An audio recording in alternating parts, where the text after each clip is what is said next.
substantial change in the way we work, collaborate, and sell.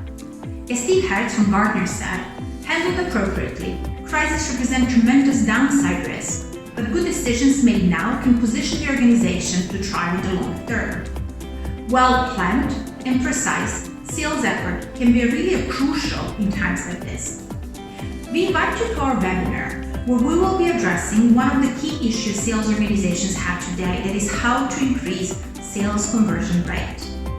We will also share with you some of the key concepts of the program, such as prospecting, targeting, as well as Tack unique questioning model.